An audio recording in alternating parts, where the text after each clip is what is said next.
What is up, everybody? Joe Quill's here with you. It is Tuesday night, another edition of the Joe Quill Show. And breaking news, it's effing hot out. I think I saw today it was the hottest May high temperature ever in the city of Philadelphia. I believe that was the case. Um,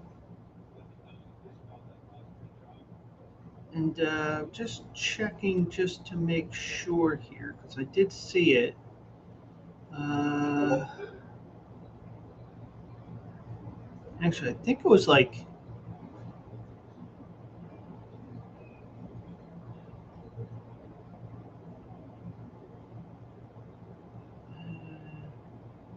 record high temperature from, well, Channel 10 said it was record high of 98 going back to 1967. Um,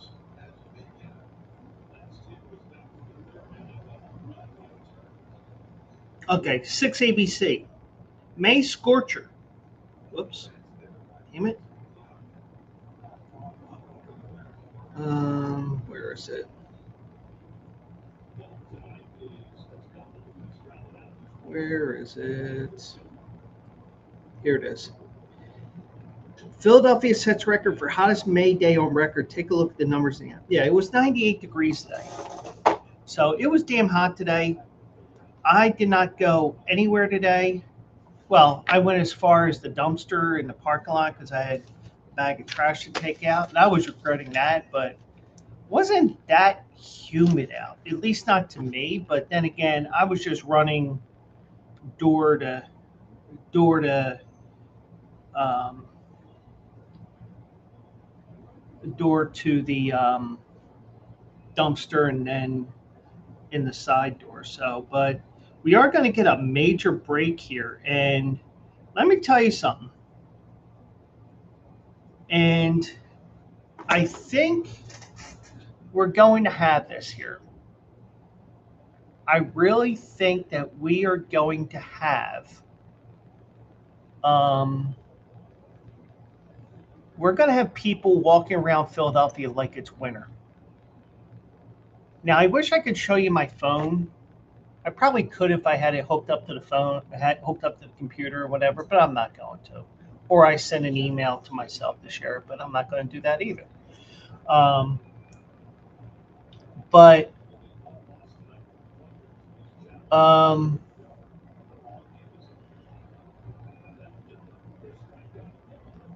it's supposed to be 92 tomorrow, but the storms are going to hit about 6 o'clock. Okay. But it's only going to be 68 on Thursday. It's going to be raining. It's going to rain on Friday, 64. Saturday, only 57.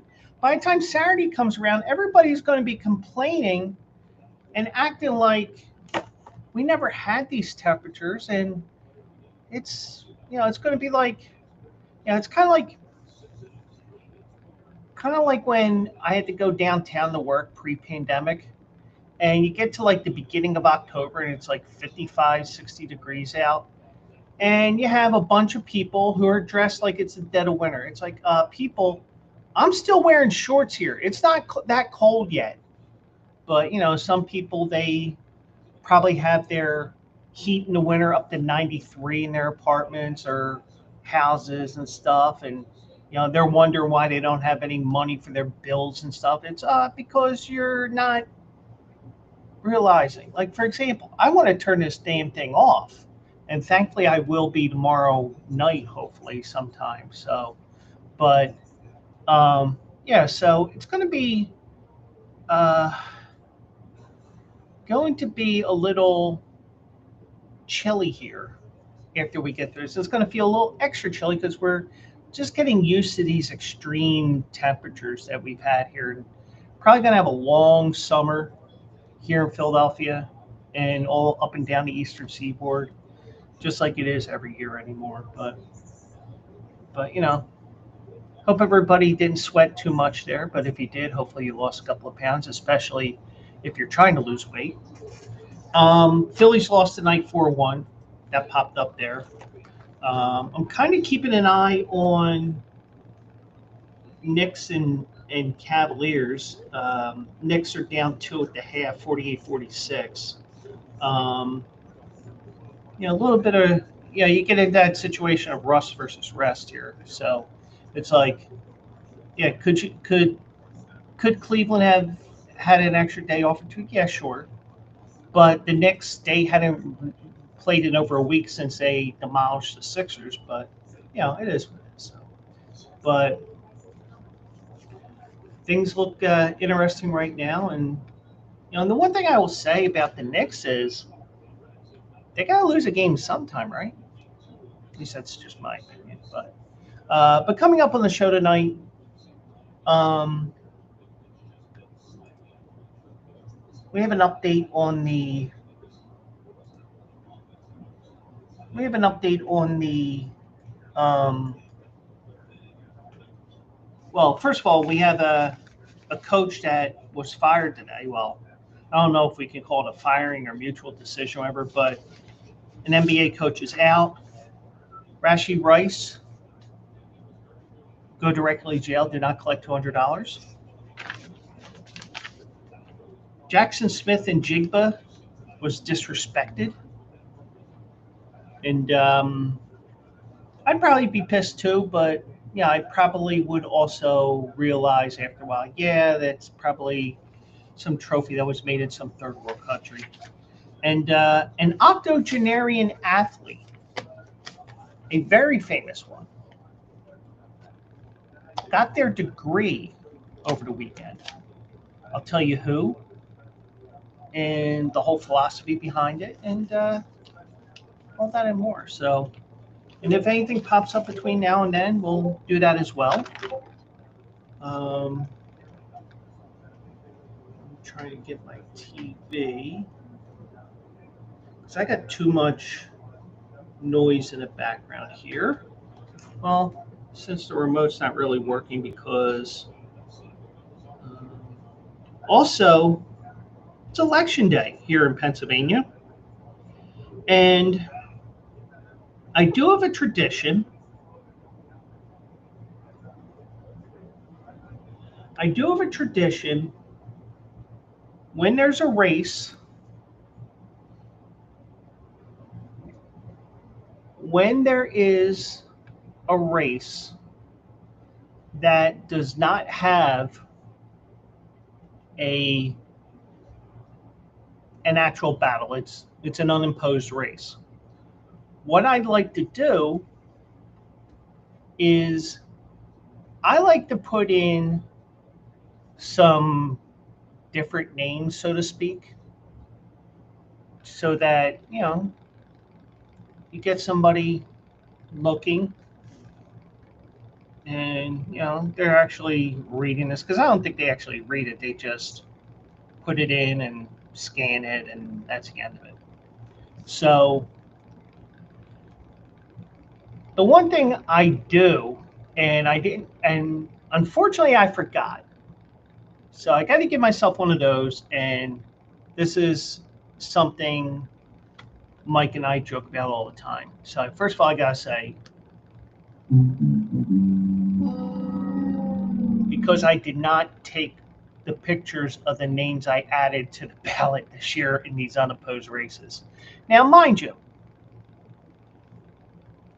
this is why mail-in voting is such a great thing. Because, and thank you, China, for releasing COVID all around the world. Because I can actually go in here. I get my ballot like 6 weeks beforehand or whatever it was. It sat right over here on my desk over here on the side. By the way, I'm going to be moving things around tomorrow. So who knows what this is going to look like on Thursday. But I had my ballot, and I'm like, oh shit, I got to get this in. And the thing is, the way that, at least what they do in the city of Philadelphia, they actually, and I think it's probably the state, but the city obviously processes it because I'm in the city of Philadelphia. So I got the alert. Oh, we received your ballot. I'm like, damn! I just walked to the post office yesterday. Well, when I opened the email on Saturday. Um, so I ended up looking, and we got it. And they got a couple of names that they're going to be cracking up with. So, uh, you know, so. But the thing is, I'd be too much. I'd be, I'd be too scared to put in there Amanda Hugging Kiss, uh, Shay Vercooter, uh, Dixon My Ass, names like that, because they'd be like, "Hey, motherfucker, you put these names in, blah blah blah blah blah." Well, they actually got to come to the fort of this apartment and find me. They'll find me. It'll just take a little while, but but but I don't do that. You know, like the thing is, some people will end up doing that on a ballot for a position where it is a actual contested election. Never do that. Even if it's, and I know we're getting into politics, and I say we don't talk politics, but I think this is a workaround because we're not talking policy. We're not talking about what the right says, what the left says, what the moderates say, what extreme this, extreme that say. We're not into that type of politics. We're just into what to do in a ballot situation. What I would say, and I've been doing it a lot lately, maybe the last 10, 12, 14 years. Instead of voting for the best person for the job in a lot of these races, a lot of these elections, I'm actually voting for who is less of a crumb bum. You know, whoever makes me cringe least. Something like that.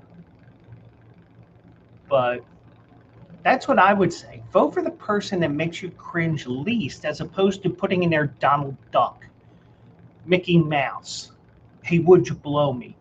Stuff like that. Because the one thing is that about me. And for those that are watching on the different platforms, and you're just stumbling by on a Tuesday night, or you're just watching this after the fact, I like to have fun. I like to joke around. And my whole philosophy in telling a joke is a groan is as good as a laugh. Why is that? Because a groan means you've got the joke. As bad as it is, you got you got where I was going with the joke, whether it's a dad joke or just some play on words or something like that. So I will say this. The worst thing, in my opinion, is to tell a joke, and I mean, even a boo would be okay with me because you got the joke, as bad as it is. But when you sit there and you don't react, that's my sign.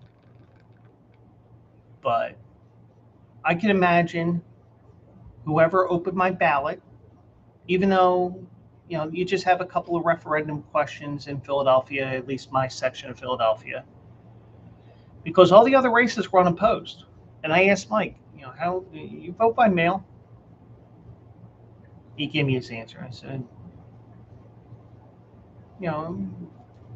is your ballot the same thing? Because I think one or two ballots in this area of the state. I think there's one congressional district which is up for grabs for the Democratic primary.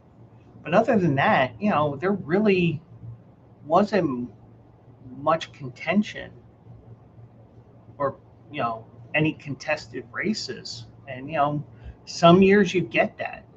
Like, for example, uh, next year is, I never know. I can't keep track. I know 28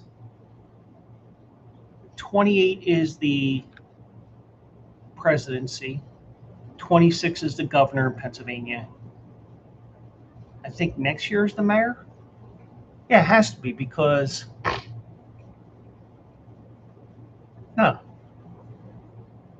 no, whatever. I can't keep track anymore. It's those odd numbers years that throw me for a loop. But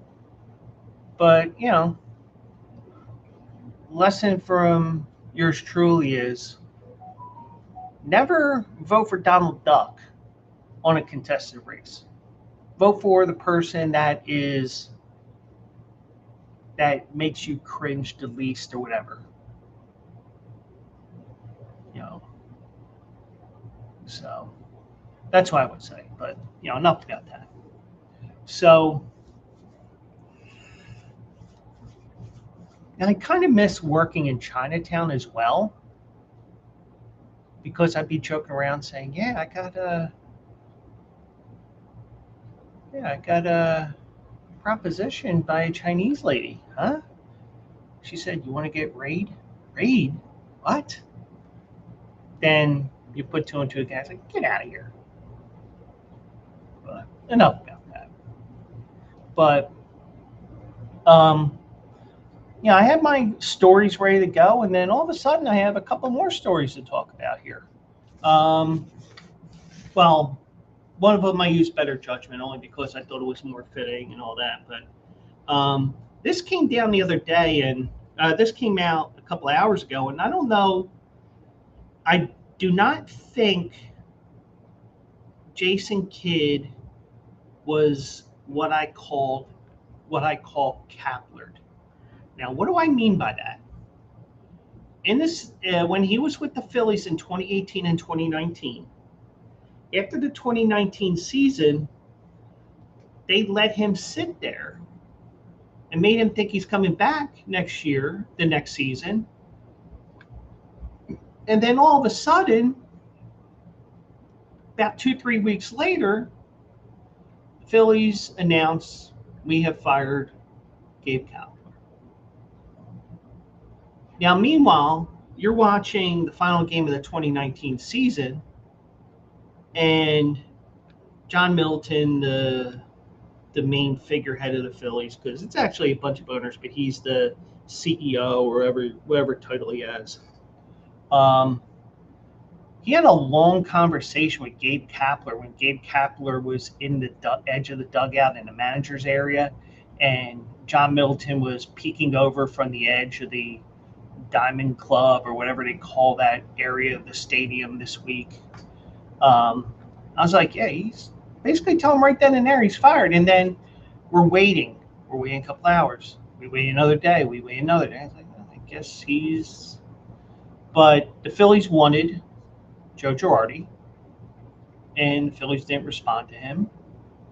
And that led to Rob Thompson. He took the Phillies to a World Series, dropped the interim tag before the start of the World Series.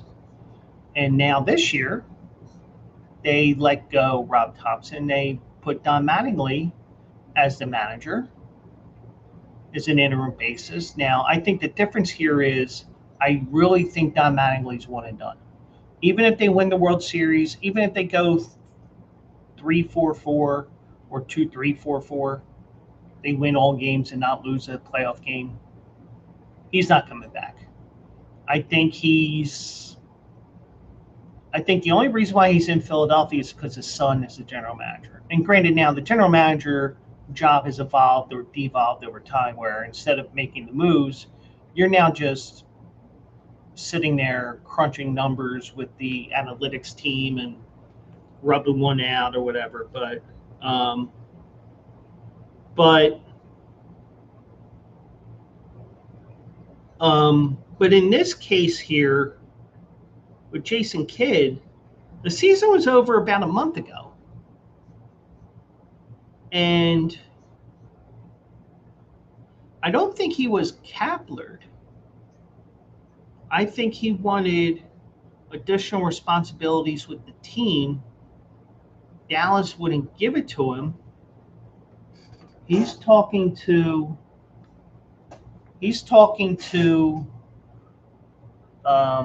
the owner or whatever high executive above the guy they just hired, and he said, "Let me go." And the thing is, his job was probably secure, even though he had a new guy above him making the decisions.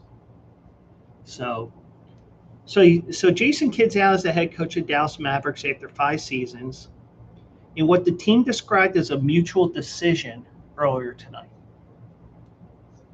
Okay. I don't, I think the worst thing to do is you just fire somebody on the spot. Now, if you're going to fire somebody on the spot for doing something that, if you're just going to fire somebody like that, like weeks after a season is over, it better be for cause. Like Bobby Petrino had an affair with his secretary, and they weren't truthful in the investigation of the motorcycle accident he had and other stuff like that. The ripple effect, and they just said, "Bye-bye, with cause, you're not getting paid." So a lot of what you see,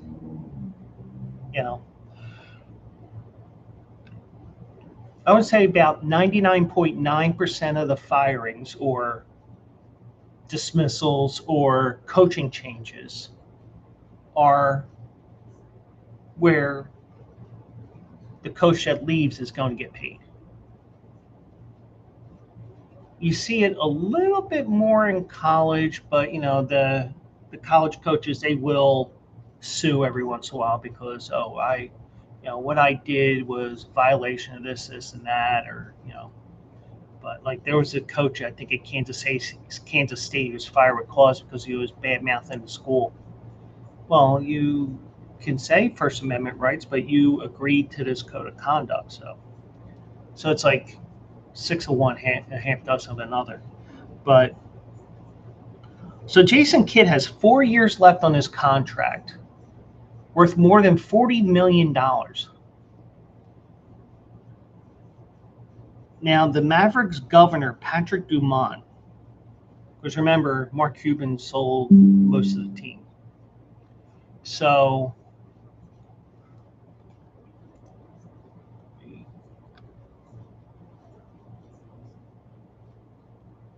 he sold the team, most of it.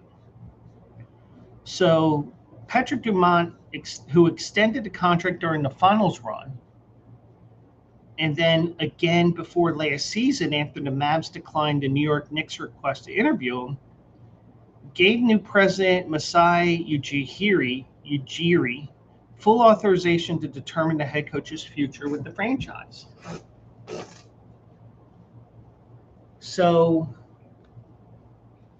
from what I'm looking at here from this, the new president's past history, I don't think it has anything to do with I'm just getting rid of him, and that's it. It has nothing to do with that. I think it's more on Jason Kidd's side where he wanted additional responsibility, and almost like Doug Peterson. Like Doug Peterson, if it's true he wanted more say in the team decisions, you don't ask for it after a 4-12-1 season or 4-11-1, because I think they only played 16 games that year. But you get the idea. If you're going to ask for additional responsibility and stuff like that, you're going to have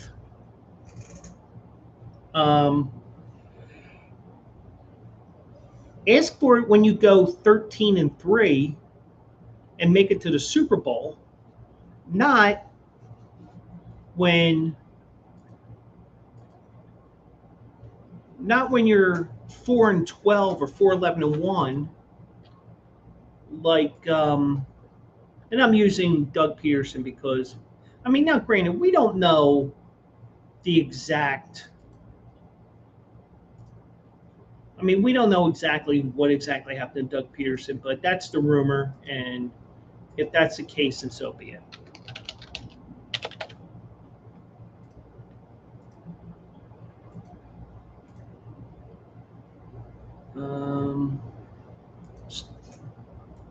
Excuse me for 1 second.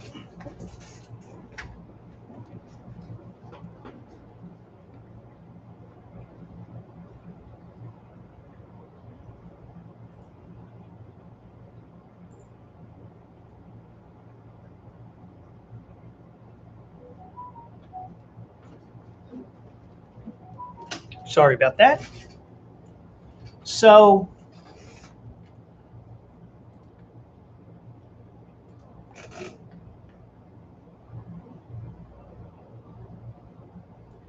I will say this.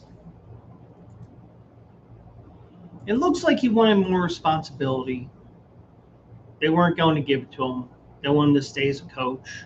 He said, basically, probably said, I'm out of here. So Ujiri said in a statement, as we evaluate the future of our basketball program, we believe this is the right moment for a new direction for our team.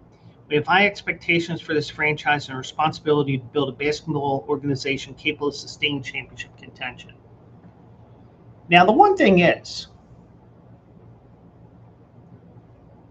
if you think about it,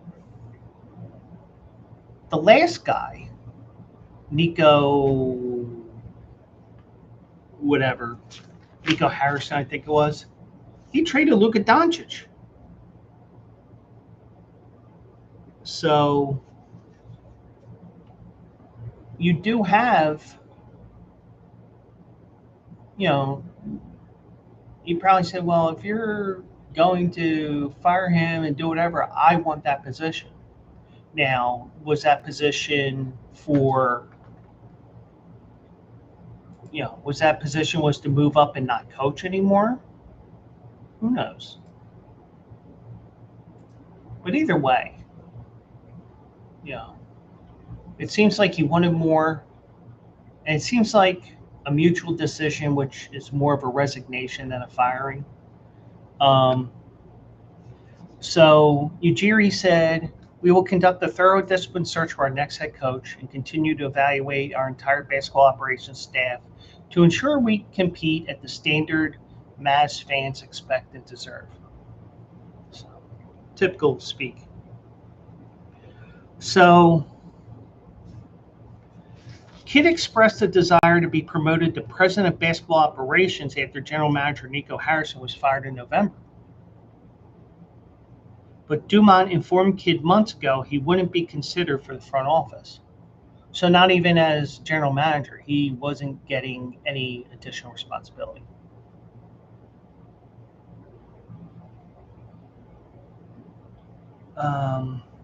Kidd was also kept out of the loop in the process that resulted in Ujiri's hiring, according to sources. Now, this part here, if everything you believe here is true with the sources and what Ujiri said a couple of weeks ago and what he said over here, during his May 5th introductory news conference, Ujiri was non-committal when asking whether Kidd would continue as the Mavs coach, although Ujiri noted that he kept George Karl in Denver and Dwayne Casey in Toronto when he began his previous 2 stints as the franchise's lead basketball executive. Because the thing is,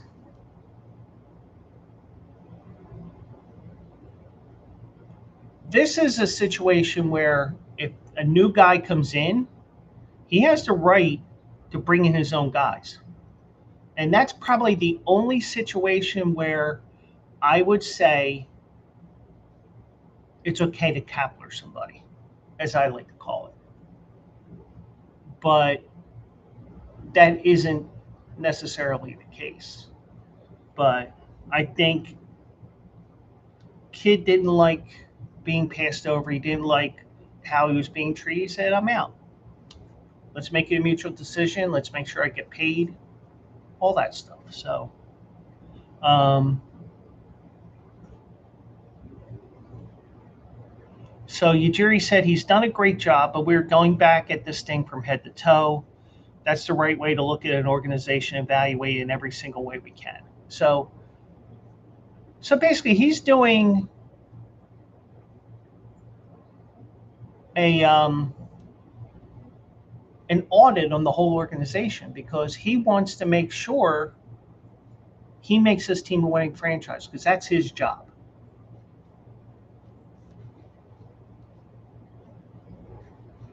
And a lot of times when somebody gets a position that you want, and if everything that they said is true here, kid was kept out of the loop in the process, yeah, there's probably some bad blood somewhere along the way. So yeah, I can see why let's make a mutual decision and move on. And probably, I'm sure Jason Kidd probably said a couple of things that was not professional as well. MF this, MF that, all that stuff. But I'm sure that probably happened. But so Kidd went 205 and 205 in his 5-year tenure with the Mavs. He was 22 and 18 in the playoffs, including a trip to the Western Conference Finals in 22 and the NBA Finals in 24. So, I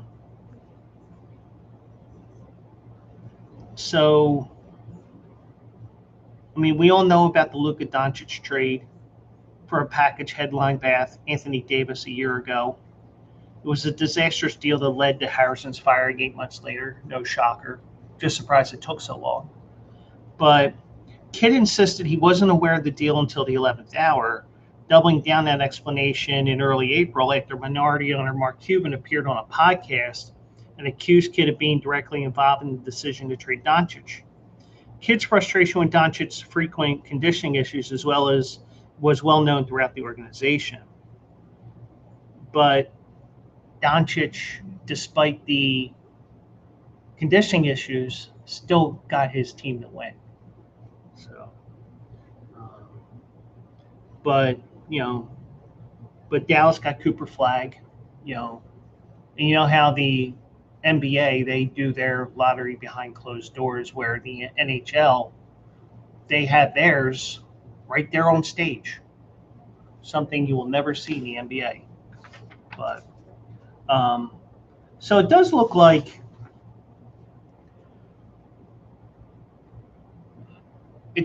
Jason Kidd didn't get what he wanted, and probably, and we don't know what went on behind the scenes. He didn't get what he wanted. And he said, "See ya." So I'm guessing that's what happened. But we're probably, I'm sure there's somebody. I'm sure Dallas radio is saying something totally different right now, which is fine. But but the one thing is, never burn a bridge. And who knows, you might have seen a burnt bridge here. But whatever it is,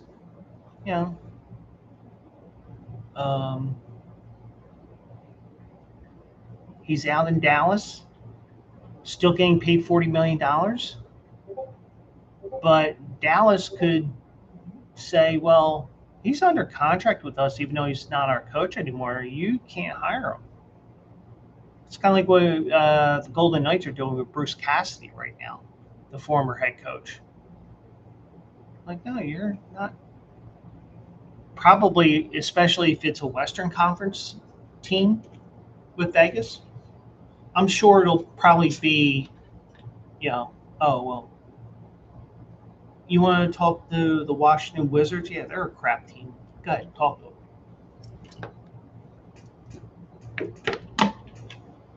Oh, you want to talk to the Utah Jazz? Oh, not in a million years. They're a West Coast. They're a Western Conference team. No, we're not dealing with you 5 times a year, and then on top of that, possibly playing you in another 7 games in the playoffs. No, we'll play you in. We'll let you talk to an Eastern Conference team. You know, that's probably. I wouldn't be surprised if that happens, but that is the case with that. Um, so I'll be interested in seeing what they do with everything with that. So, um,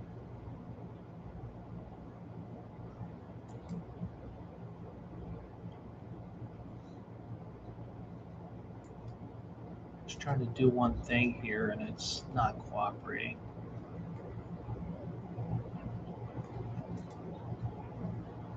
There we go. All right. So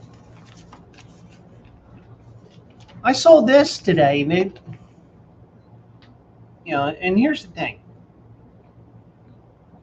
A lot of times, people don't know how to keep themselves out of trouble. And apparently that's the case with Rashee Rice. Now, I do have questions about this as well. Um, I don't know if this is something that is, I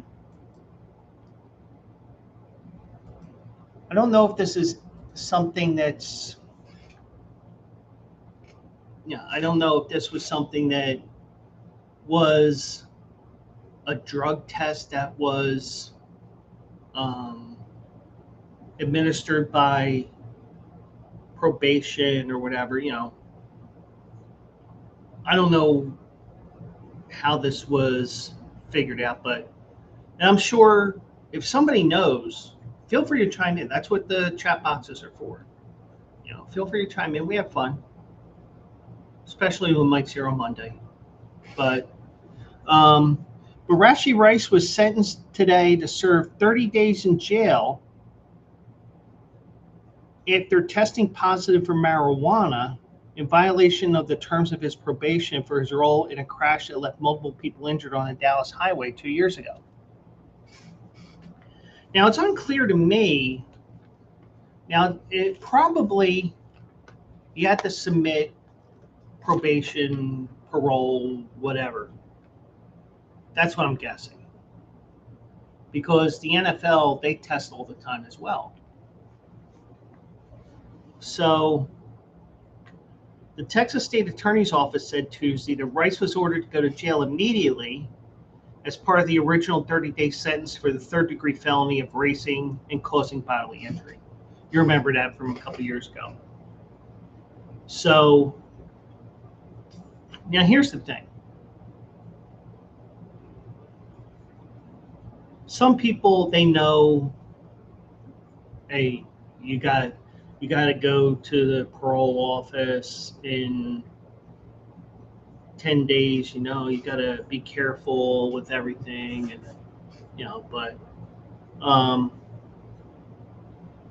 but every state's different. But I think with this, even and here's the thing: the state laws for marijuana are different from state to state.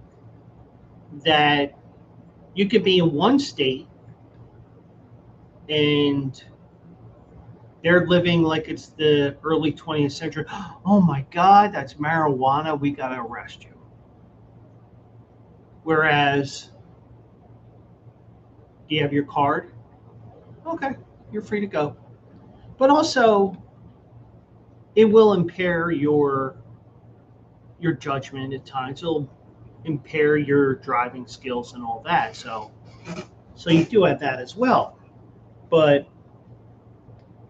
the Dallas County DA said in a statement that Ms. Wright was taken into custody today in the 194th Judicial District Court for testing positive for THC. In order to serve the 30 days, he had previously been ordered to serve at a later time, starting today. So,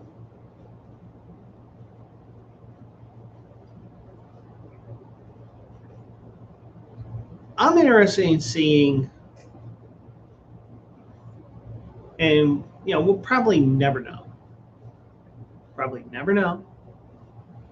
That he was, he took it for medicinal purposes or whatever, or maybe he's just trying to get high, whatever. But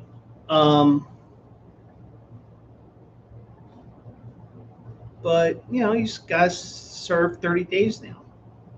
But he had deferred adjudication after pleading guilty in July, and the case would have been dismissed if he had completed the probation.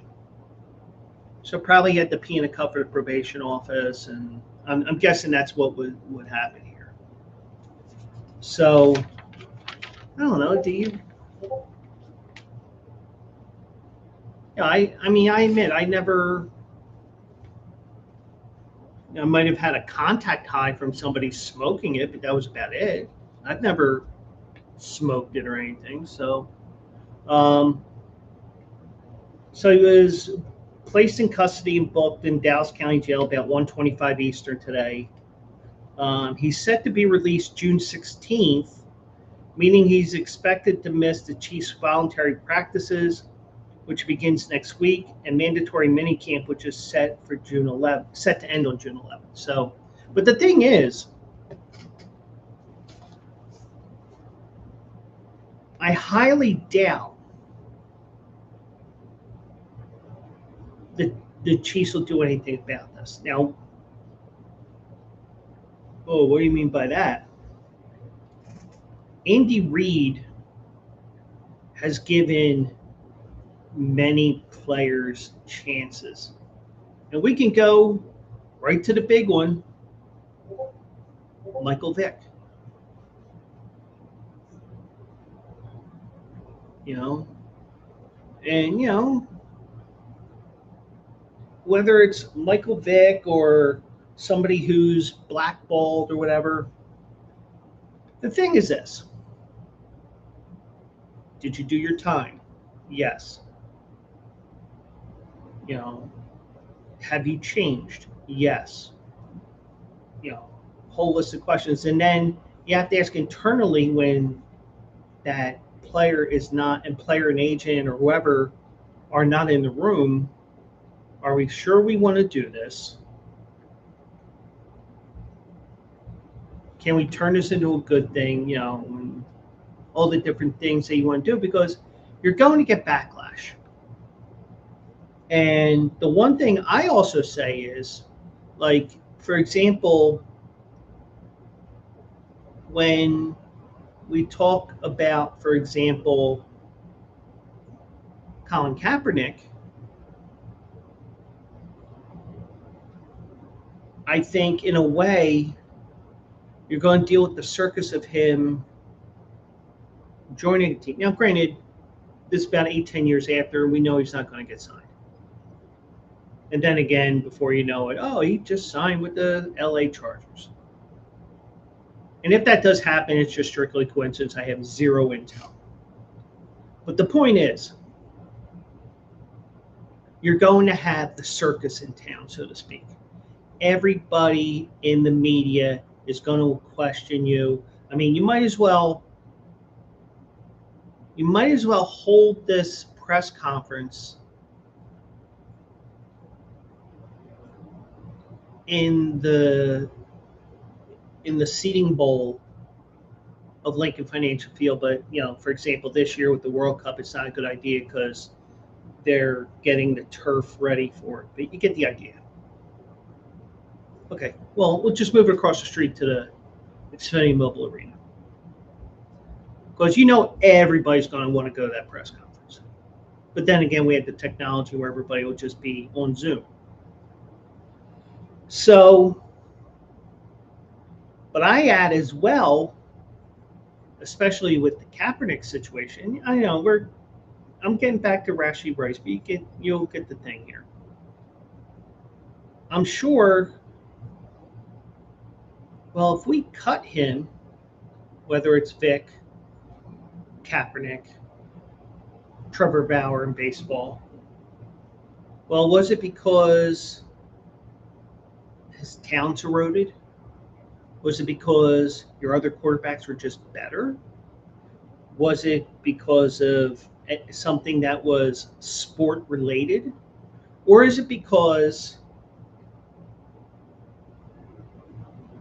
you know, you didn't want to deal with the circus anymore? You didn't want to deal with this. You didn't want to deal with that. Because in some regards, dealing with what you're dealing with after you make the final decision on the person, sometimes even that will be different because there's a lot of people out there who will come after a team because you let go Trevor Bauer, you let go Michael Vick, you let go Colin Kaepernick, or anybody else who's been blackballed, so to speak. And there's going to be a bunch of people that said, well, they got rid of him because he's a sexual offender, even though Trevor Bauer never did. Oh, you did it because he's black because it's Colin Kaepernick. Oh, you did it because, you know, Michael Vick killed dogs. And the thing is, there's a lot of people out there who don't even follow the sport that'll have an opinion on it because they'll hear Trevor Bauer, for example, oh, he had those sexual assault cases, or whatever, however you correctly want to term it. So whatever you want to term it, we will.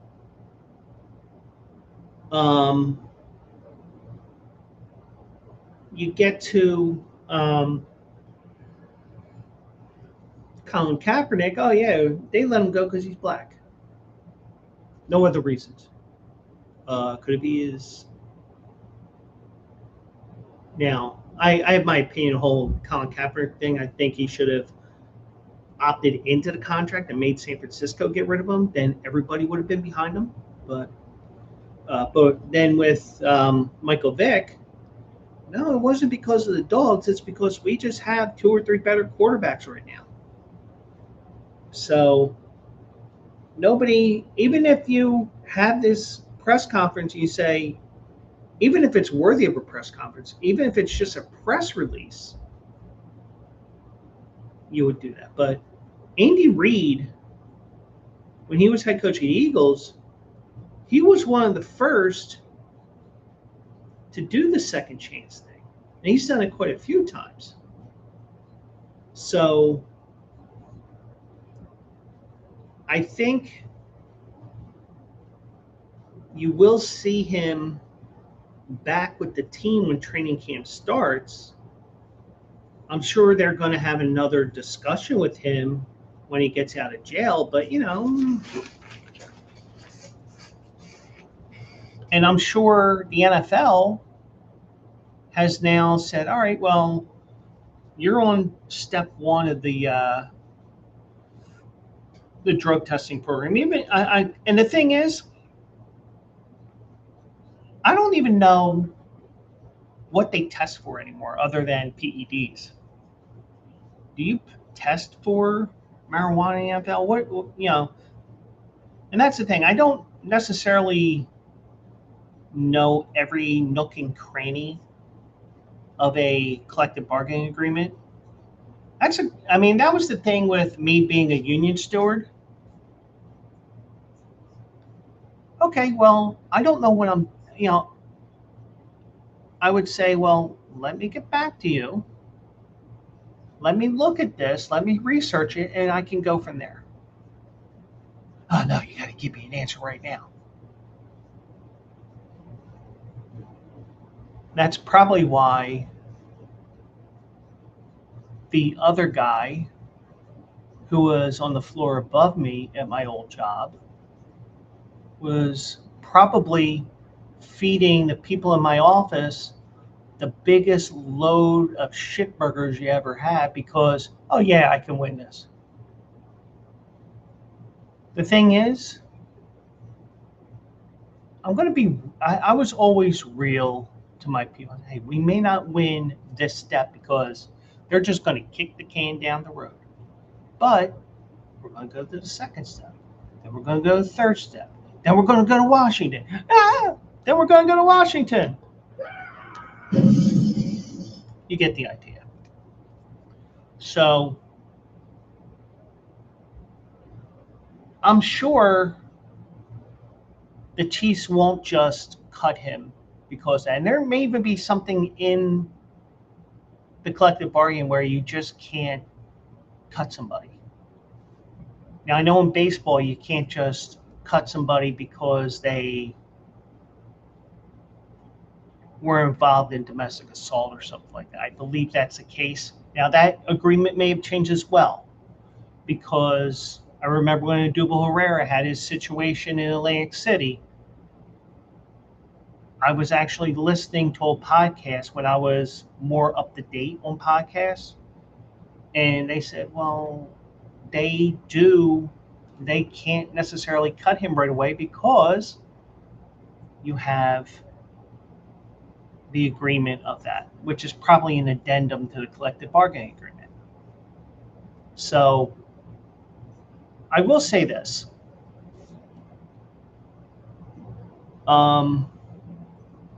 He'll probably be back in Chiefs camp in July, and I'm sure everything will be back to normal. So the Chiefs declined to comment on the case. Rice's attorney Thomas McMurray could not be reached for a comment. NFL spokesperson Brian McCarthy said, "We're aware of the report and we will decline further comment at this time." Now, other than the fact that he failed this drug test, I don't know if the NFL can discipline him solely on the 6 games he got for violating the personal conduct code.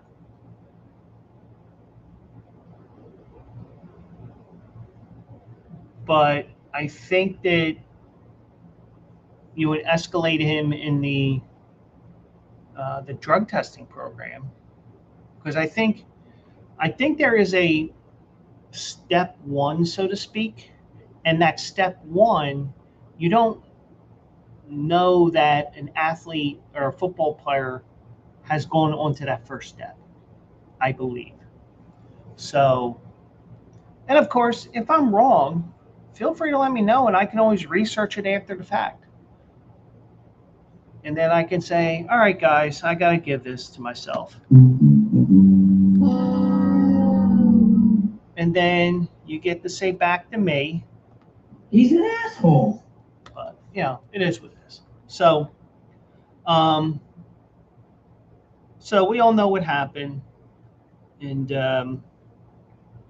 he was suspended 6 games last season for violating the league's personal conduct policy.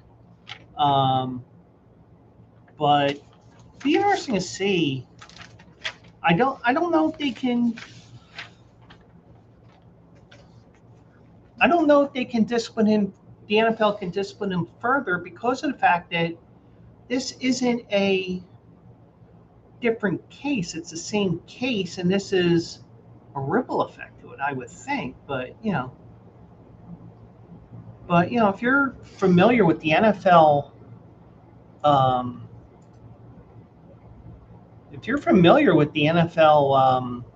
collective bargaining agreement, feel free to chime in,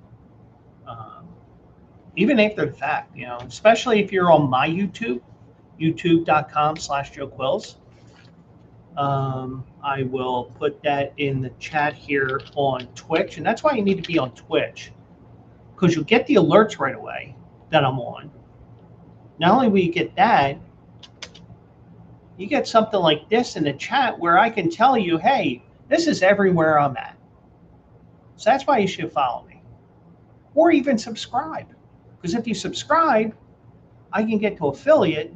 I get to affiliate, I can make a few bucks here and there, and I can turn it into, I can use it towards the streams and stuff like that. So, but I digress. So, um,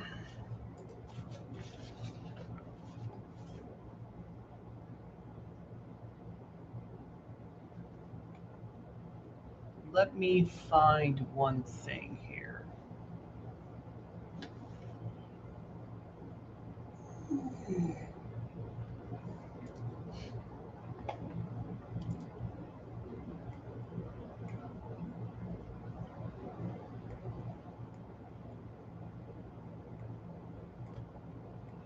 So,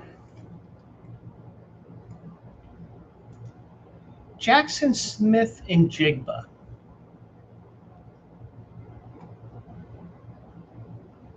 He is somebody who, from what it appears, plays the disrespect card a little too much. And maybe I'm overreacting to it because, he was upset that somebody, um, who was it? Um,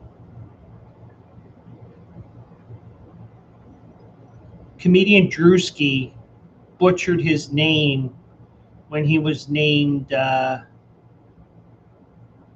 when he won an award, February NFL Honors. I think it's the Offensive Player of the Year award that we're talking about here. So,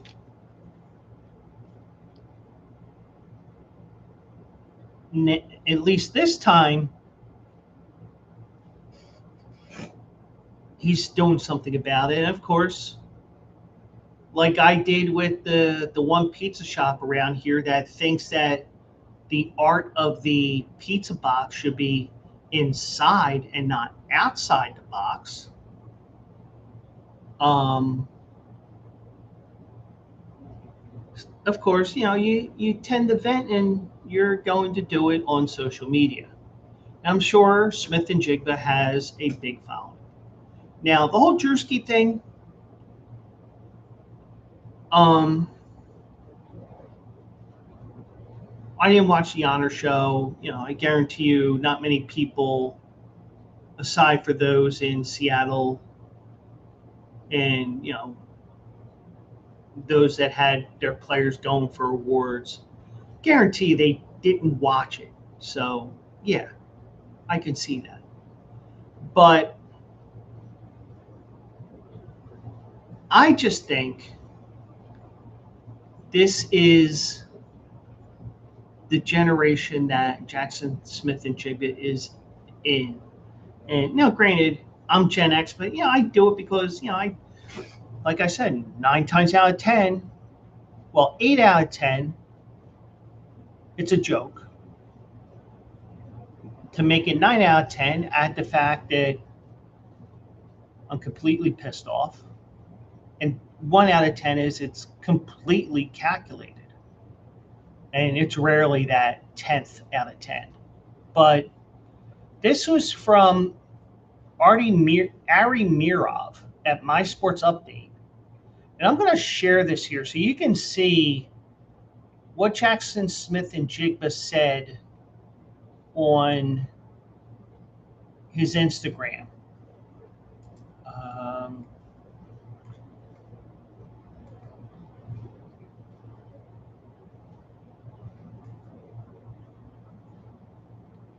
Might be better to go through.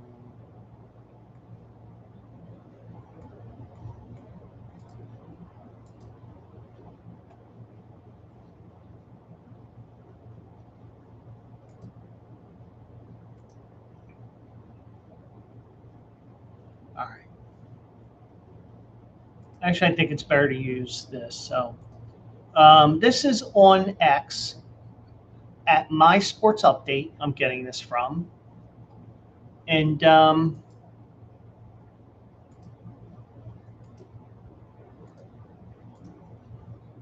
you will see, and Artie Mirov says, Seahawks wide receiver Jackson Smith-Njigba received his Offensive Player of the Year trophy, but the plaque says Defensive Player of the Year. It's getting disrespectful at this point, said Smith-Njigba. Here you go.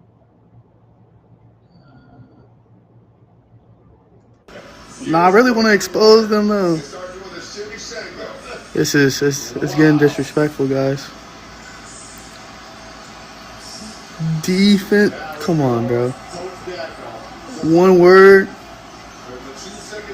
man.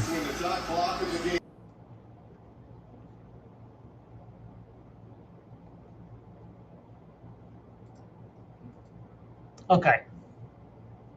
Yeah, I'd be a little pissed off that you have me as the Defensive Player of the Year. But then again, with people like me, I turn things into jokes. Like, for example, Aaron Nola of the Phillies, Cy Young award-winning pitcher. No, not CY Cy Young. SIGH Cy Young Pitcher of the Year. But I will say this. I understand why. Offensive Player of the Year, was one of the driving forces for the Super Bowl, all that. But these mistakes do happen. Has he ever heard of Fanatics jerseys? Or a Timu jersey? Now, the Player of the Year thing kind of looks like the year is one word, but, I couldn't give a rat's ass about that. Just the fact that it has those words on there. But I just think, in a way, he's getting a little too pissy about that part. But I understand the defensive one. But I think there's a better way of handling it. Hey, NFL, I got my award, but it says defensive. Can we send it? Can we get this fixed? Get me a new one. Get me one that's correct. Because I'm just curious, and this is just me thinking aloud here.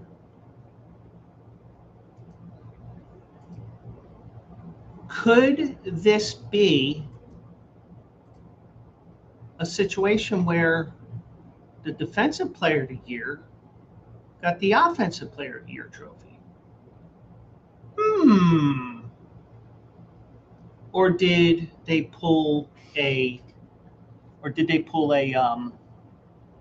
Fanatics and had two Defensive Player of the Year trophies and no offensives? But you get the idea. So I will say this. I understand why.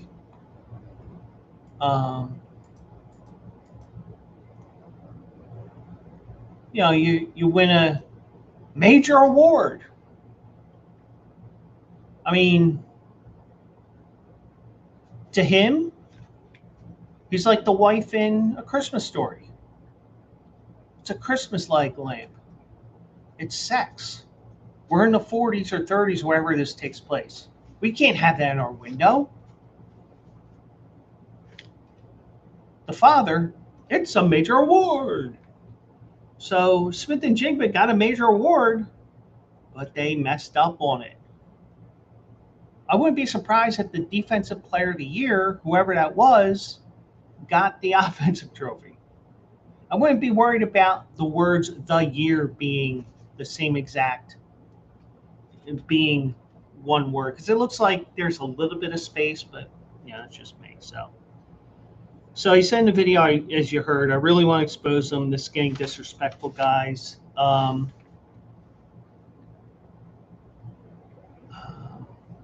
But so he was potentially referring to a similar gaffe in February at the honors event where his name was mispronounced multiple times by Drewski. Well, Drewski probably doesn't know jack shit about football. But I think that if you're professional enough, you say, how do you say his name? Smith and Jigba. Thank you. So then he posted a photo of himself with the caption and read, as you saw there, just keep the award at this point, leave it in the history books though. And it looks like he's turning into an NFL prima donna. But he also landed a 4-year, $168.6 million contract, remaining the highest paid wide receiver in history, $42.15 million per year on average, and he gets $120 million guaranteed, both setting records for a receiver.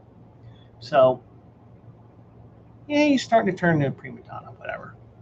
But, you know, it is what it is. So, also, what it is this Saturday, for another edition of Also Eligible, we will be talking Churchill Downs. And they got 5 stake races on the card. I got to look at the weather here because once the storms hit tomorrow, it's pretty much going to be raining according to my trusty phone app until Monday. Actually, till Tuesday. By the way, till Tuesday in 80s band. Churchill Downs, yeah, it's going to be raining there too. So, we'll have to do some mud racing, so mud handicapping. So, but you can check that out here, twitch.tv/Joe Quills, on the Q&A racing platforms and Q&A sports channel, I should say. I probably need to fix that, but well, Q&A racing is good enough. But yeah, we're live every Saturday morning, 10 a.m. Eastern, 7 a.m. Pacific. Adjust accordingly for the time zone in your area, and let's have some fun on Saturday as well. So.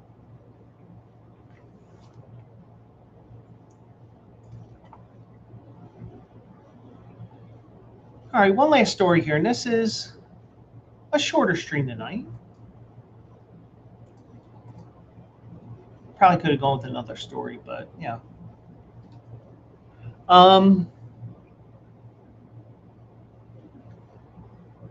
One thing I have to say is because I'm kind of in this boat, and I kind of cross paths with this person, but not really. But the one thing I would say is never give up on going back to school. I have 2 degrees. I'm 4 degrees away from Kevin Bacon, but I'm bummed. But seriously,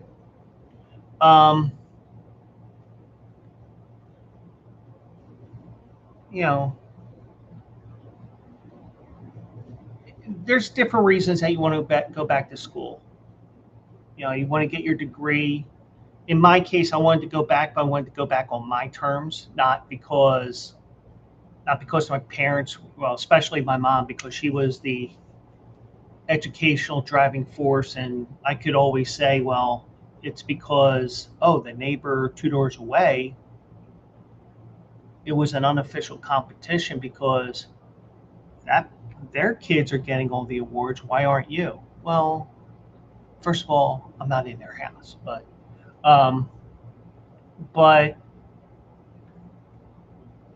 I will say this.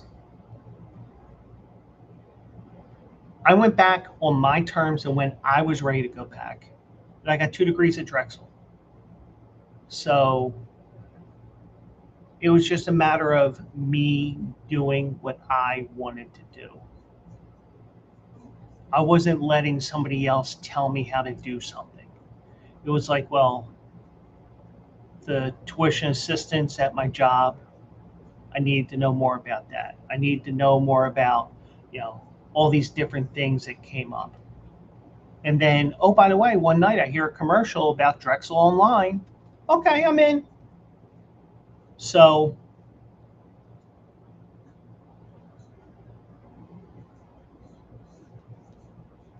and I purposely put in the notes an octogenarian. And I wanted to make sure I was using that correctly before I put that in the notes. And that is because, Well, the definition is anybody between the ages of 80 and 89 years old. 82-year-old sports and equality icon Billie Jean King got her Bachelor's of Art in History from Cal State Los Angeles on Monday. How cool is that? And you know me, the final story, I try to have it as a sorbet type story to make your palate, cleanse your palate from all the other BS I have here. But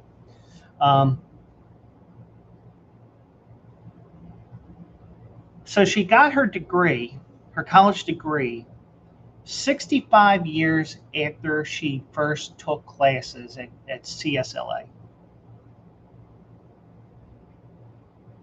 So she walked across the stage in her hot pink glasses and royal blue sneakers at the Shrine Auditorium with about 6,000 others in the class of 2026.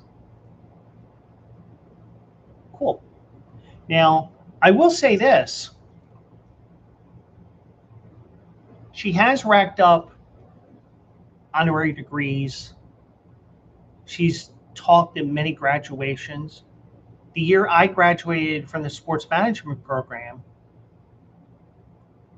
she spoke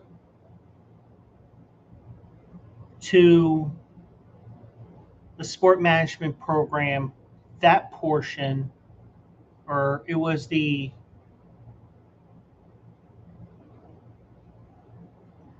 I think it was either the undergraduates or it was the graduate program that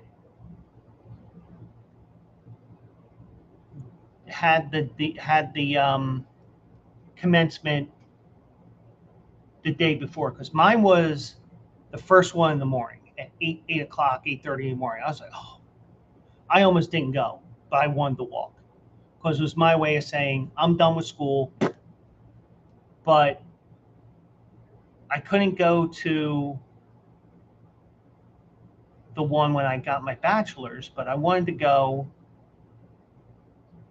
for my master's. And you know, the day before, I'm setting up the tablet and everything, and I'm showing my mom, you know, just do this at 8:30 in the morning or whatever. You can watch it, and you know, it's on YouTube or whatever. Probably still is on YouTube, but yeah. So I ended up, I ended up getting some doctor or something at my graduation, but the afternoon session or the Friday session, because they had like 12 different sessions, because they didn't do it at Citizens Bank Park. They did it at the DAC, which is the basketball arena, which seats about 2,000 people. So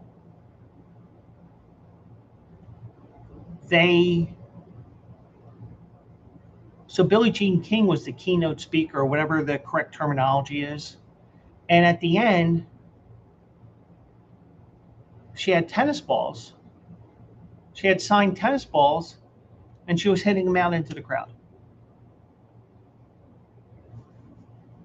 So,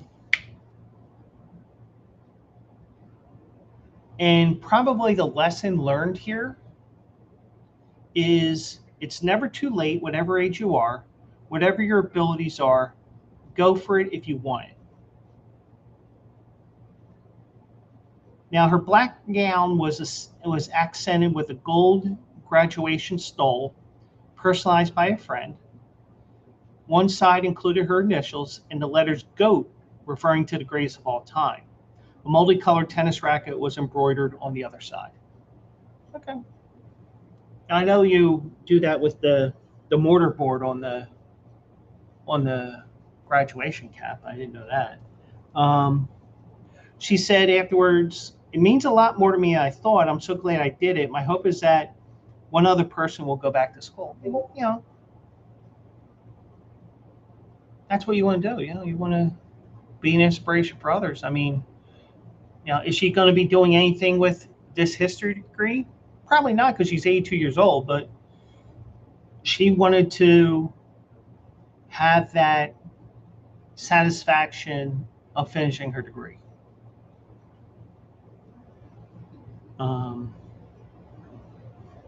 She announced 2 years ago that she would work on completing her degree at the school where her bronze statue stands outside the phys ed office, the phys ed building. She's the first member of her immediate family to graduate from college. Similar to the majority of her fellow graduates, the school is predominantly Hispanic and Latino for a student body. So, and she told the crowd, being a student athlete didn't mean I had a scholarship. Financial support wasn't available to women in 1961, even though my friends Arthur Ashe and Stan Smith were both scholarship students on the men's teams at UCLA and USC. But that was long before Title IX even. Because Title IX was what, late 70s?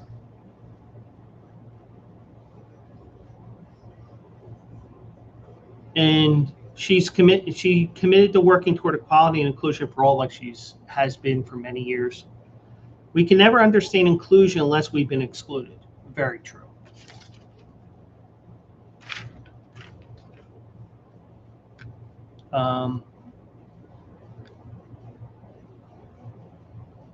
So she was joined by student athletes and mascot, and I'm guessing she does this even when she speaks at other graduations. She hit autographed tennis balls into the crowd. I think that's cool.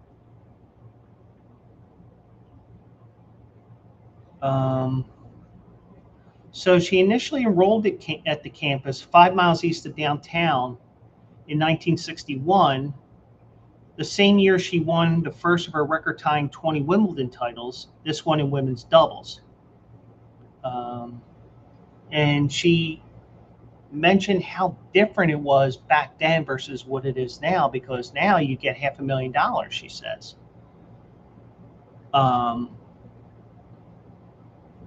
In 1961, I think we won a $45 gift voucher to a local store. But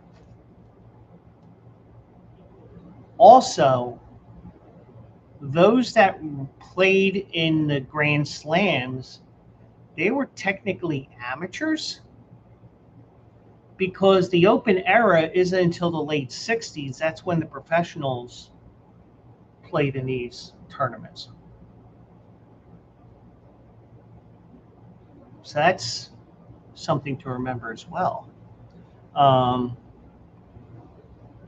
She soon left school to pursue becoming #1 in the world. She won 35 major championships. She also had that win over Bobby Riggs, Battle of the Sexes in '73. She helped establish the current Pro Women's Tour while pushing for expanded prize money and opportunities for women.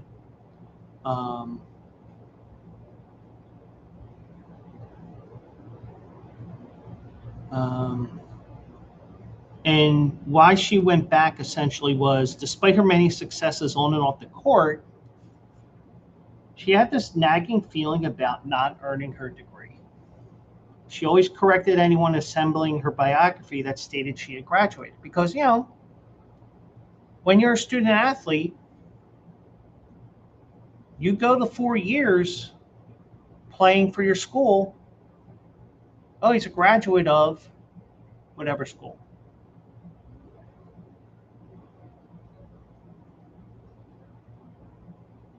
I find that fair that she did that.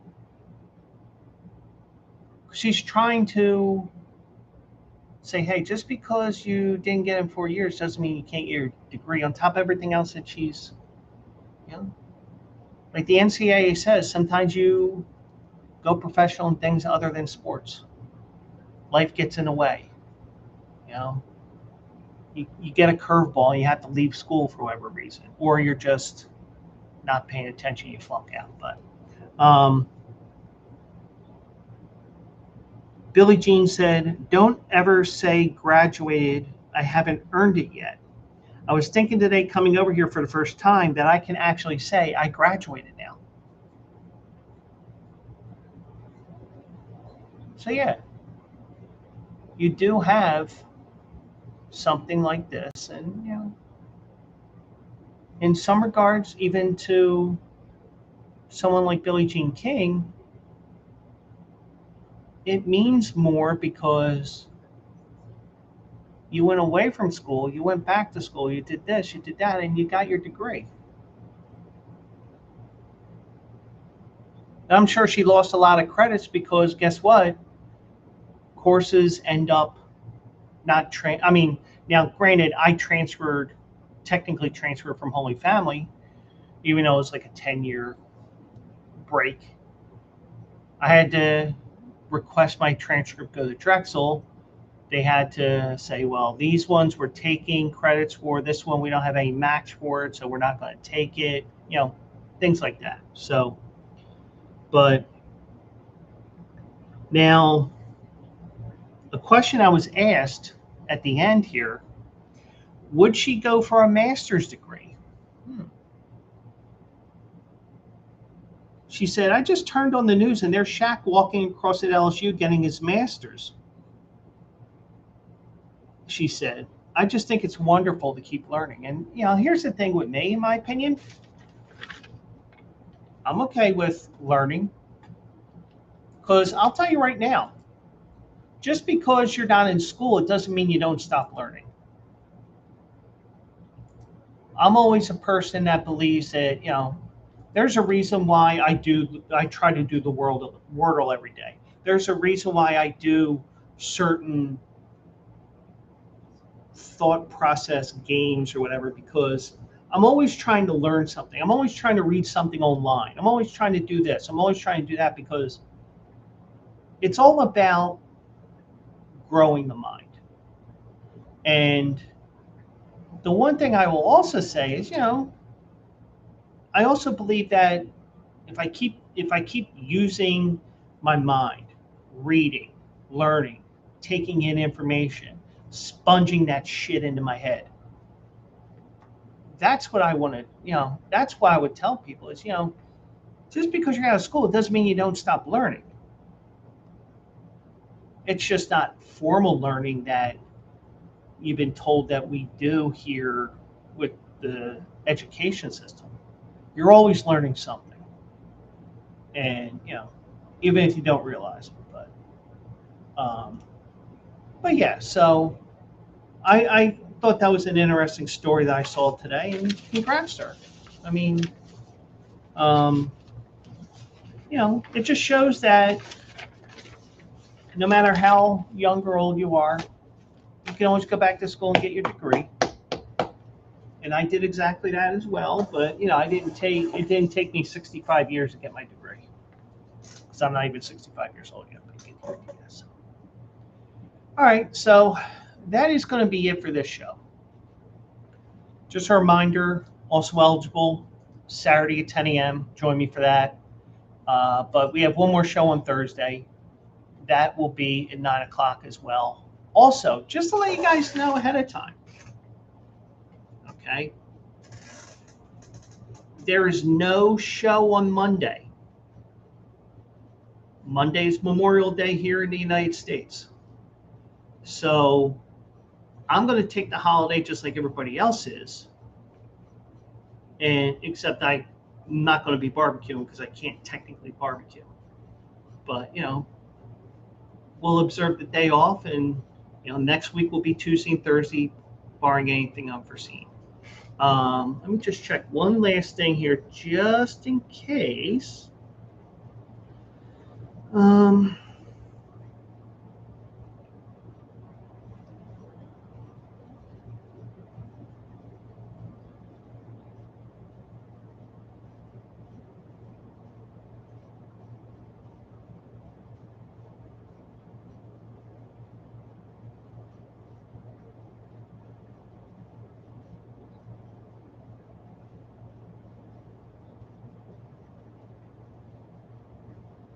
Okay. I was just looking in case there was anything horse racing wise with our horses in the Q&A stable. Nothing new, because I told you guys last night that Schoolyard Superman's race did not come up at Aqueduct. I think what happened was that race just didn't fill, and that's something that happens from time to time in horse racing. But I'll be live here Thursday night, 9 o'clock. We're going to be doing gaming on my own soon, and that will be on the days I don't stream the Joe Quill show and also eligible. So probably Wednesday, Friday, and Sunday. So, but that's it for now. Do appreciate each and every one of you. Let's do it live again Thursday night at 9 o'clock. And I'll see you guys in the winner's circle.